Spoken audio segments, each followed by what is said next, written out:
Codera 11.4-dən 64-dən sona qədər sualların izahını verəcəm. Burada deyir ki, Python dilində yazılmış proqramın nəticəsini müəyyən edin və i -50-dən 50-yə qədər olmalıdır. Təbii ki, burada 49 olacaq bizdə, yəni 49 sonuncu qiyməti alacaq, i-nin sonuncu qiyməti və biz burada i-nin yerinə elə bir ədəd qoymalıyıq ki, hasil müsbət olsun. Gəlin birinci ədəd oxumuzu çəkək və deməli -20-dən 16 yazacağıq. Niyə -20 yazıram? Çünki burada -20 daxil olmayacaq və belə bir dəqiqə buraya yazıram -50.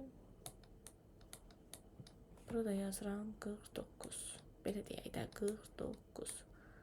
Aha. Gördüyünüz kimi gəlin indi baxaq.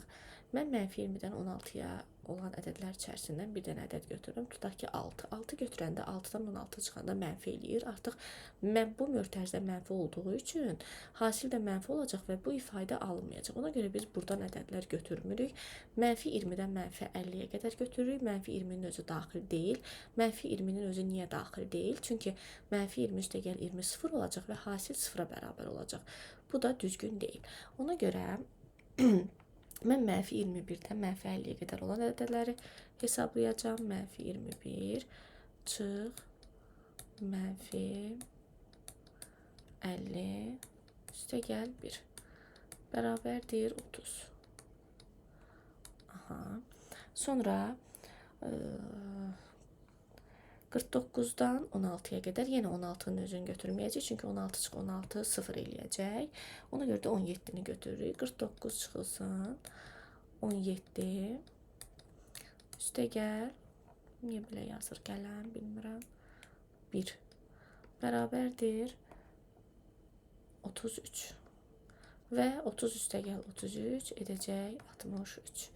Gəlik 65-ci suala. Python dilində yazılmış proqramın nəticəsini müəyyən edin. Uşaqlar 1-dən 50-yə qədər deyirsə, burada yenə də 49 daxildir. Sonuncu i-nin sonuncu aldığı qiymət 49 olacaq və s-in üzərinə, yəni 0-ın üzərinə bir-bir ədədləri gəlirik. i1 alacaq, i2 alacaq, i3 alacaq, i4 alacaq və amma sonda deyir ki, uşaqlar burada i-ni çap eləyin deyir sonda. S-i yox, üzürlü sayın. Onda elə 49 olacaq. 66. İlk 5 natural ədədin hasilini hesablayan proqram yazılıb. Hansı nömrəli sətirlərdə səhv buraxılıbdır? Baxaq. Deməli, burada qoşan nöqtə olmalıdır. Burada qoşan nöqtə olmalıdır. Əgər ilk 5 natural ədəd deyirsə, burada 6 yazılmalıdır ki, 5-in özü də daxil olsun. 1, 2, 3, 4, 5. 67-yə baxırıq. Python dilində yazılmış proqramın nəticəsini müəyyən edin. Aha, bilirik ki, burada i1 alarsa, onda s bərabər olacaq. S-in ilk qiyməti 0 üstə gəl 1-in pov üstü qüvvət deməkdir. Üstü olacaq. Yenədən i2 qiyməti alarsa, s-in üzərinə 2-nin kvadratını gələcək. i3 alarsa 3-ün kvadratı. Bir dəqiqə qələmin parametrini dəyişim. Bir dəqiqə uşaqlar. Niyə belə olur, mən bilmirəm.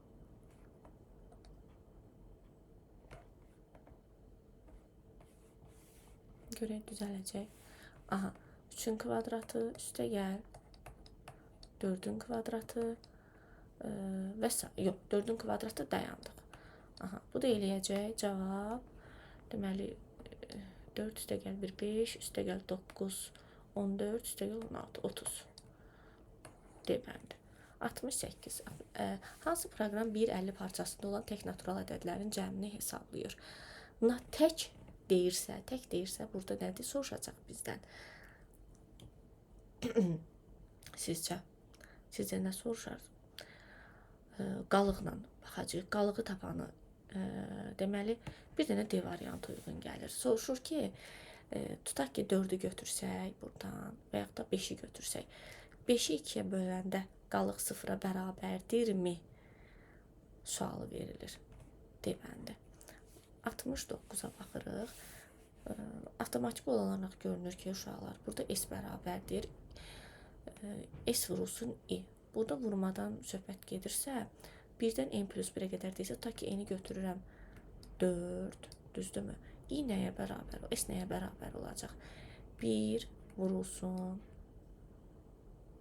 1, n-in ilk qiyməti 1-dir. Vurulsun n-in ikinci qiyməti 2, vurulsun 3, vurulsun 4.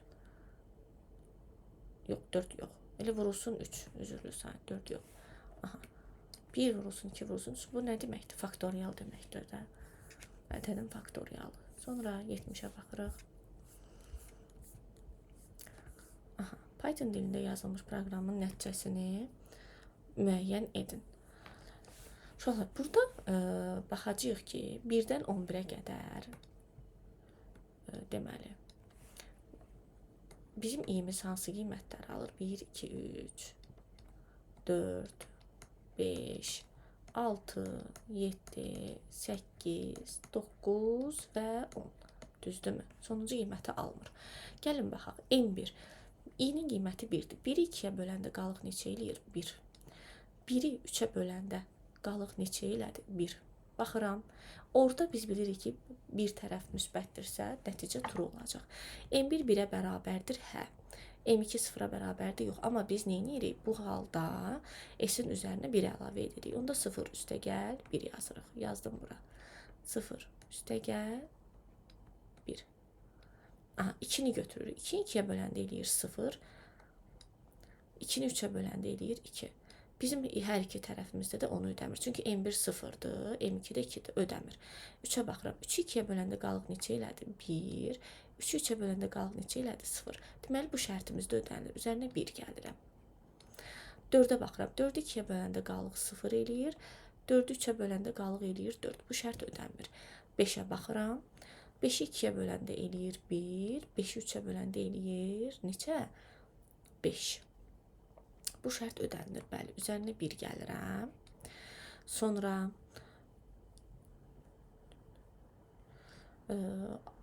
6-ya baxıram. 6-nı 2-yə böləndə qalıq olacaq 0. 6-nı 3-ə böləndə qalıq olacaq 0. Ona görə də bu şərtimiz də ödənilir. 7-də də həmçinin. 7-ni 2-yə böləndə qalıq 1. 7-ni 3-ə böləndə 7. Bu şərtimiz də ödənilir. 8-də 0, 8 olacaq, ödənmir. 9-da deməli 1, 0 ödənilir. 10-da isə olacaq 0, 10 ödənilmir. Deməli, neçə dəfə cəmlədik? 6. Sonuncu cavabımız 6 oldu. Gəldik 71-ə. Python dilində yazılmış proqramın nəticəsini müəyyən edin. Deməli, n 4-dürsə, n-imiz neçə alacaq? 1, 2, 3 qiymət alacaq. Və nə deyir burada? 2-ni hər dəfə i-yə vur. Sizcə necə olar?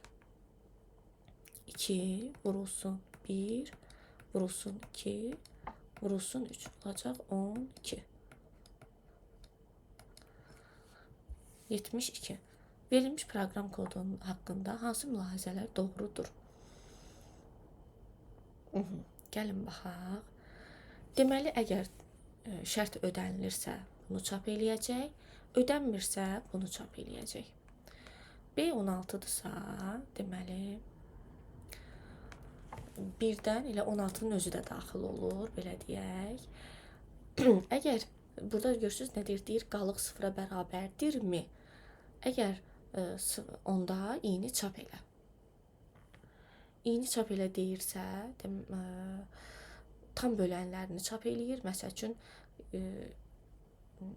2-yə bölünürmü, 3-ə bölünürmü, tam 4-ə bölünürmü, tam böləni olacaq, onu çap edəcək. Əks halda isə, əgər tam bölmürsə, hansı ədəd ki, yəni həmin ədəd tam bölünmürsə, onları cəmlə. Onda tam bölənlərinin cəmini tapacaq.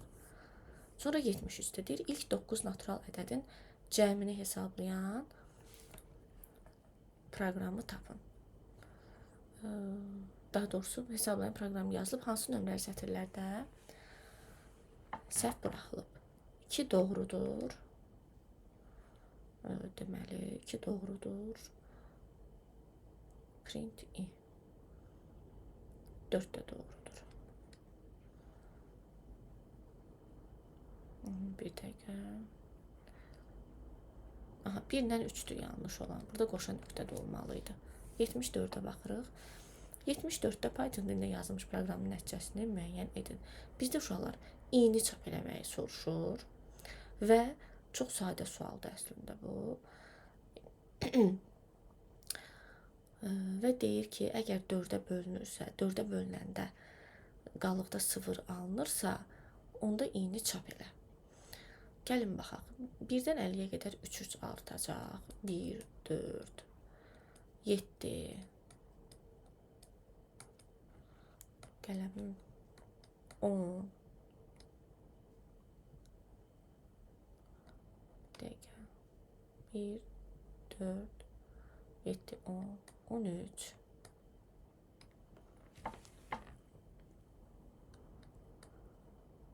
On üç üstə gəl 3, 16.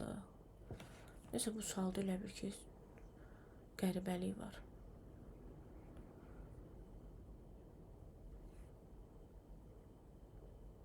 Dördə bölünəndə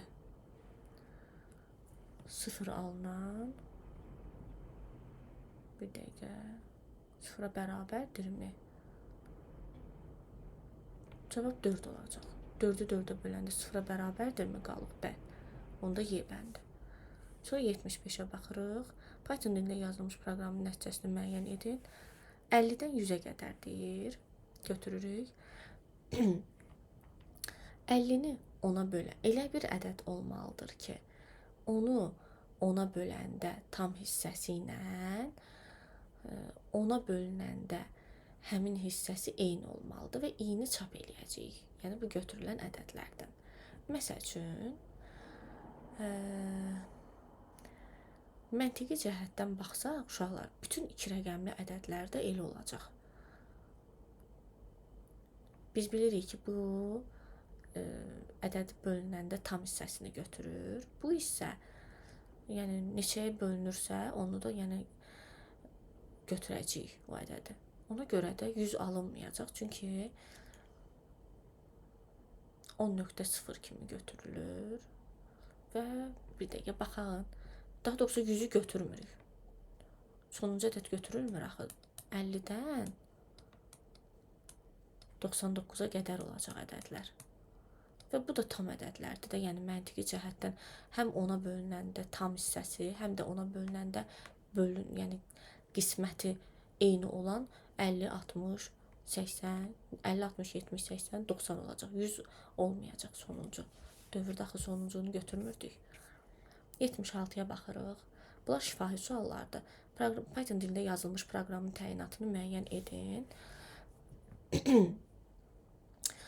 Deməli, baxırıq. Python dilində yazılmış proqram deyirsə sizə, burada 11 deməli daxil deyil. Ona görə A ilə B-ni çıxırıq, Y-də çıxırıq, qaldı C ilə D. Əlbəttə ki, burada 2 artırsa hansı ədədlər çap olunacaq? 1, 3,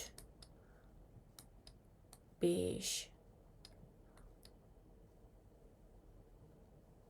7, yəni tək ədədlər çap olunacaq. C bəndi. 77-yə baxırıq. Aha, Python dilində yazılmış proqramın nəticəsini müəyyən edin.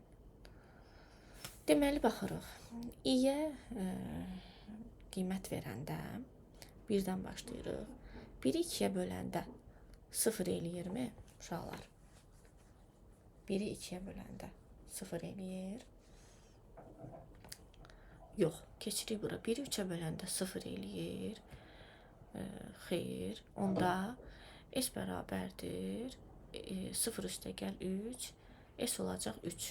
i-ni 1 götürəndə S olacaq neçə? 3. Düzdürmü? Onda S də bərabərdir. 3 üstə gəl 1 elədi 4. S də bərabər olacaq 4-ə. Sonra i-nin 2 qiymətində i-ni 2 götürürük. S nə olacaq? 2-ni 2-yə böləndə 0 eləyir, hə. S olacaq 4. Bu 2-ni 3-ə böləndə 0-a bərabərdirmi? Xeyr. Onda S nə olacaq? 4 üstə gəl 3. Elədi 7. İni 3 götürürük. 3'ü 2'ye böləndə 0 eləyir, yox. 3'ü 3'e böləndə 0 eləyir. Hə. S nə olacaq? Deməli, bir dəqiqə. 9 üstə gəl 3. Burada axı doğrudan 7'nin üstünə 2 gəldi, 9 eləyirdi uşaqlar. Bir dəqiqə.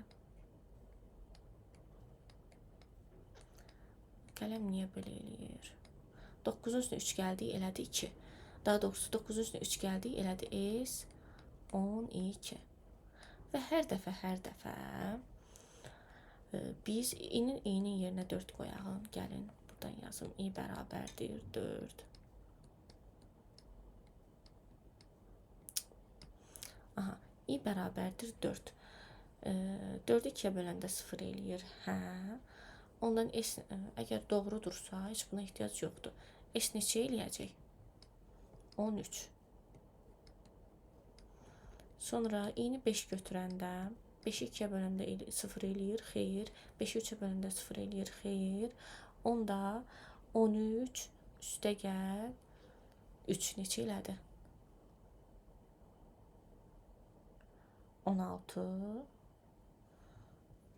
16 üstə gəl. Bir dəqiqə S bərabər olacaq. Qələm niyə belə eləyir? Bir dəqiqə dayandırım bu videonu, davamlı o birisi videoda çəkərəm.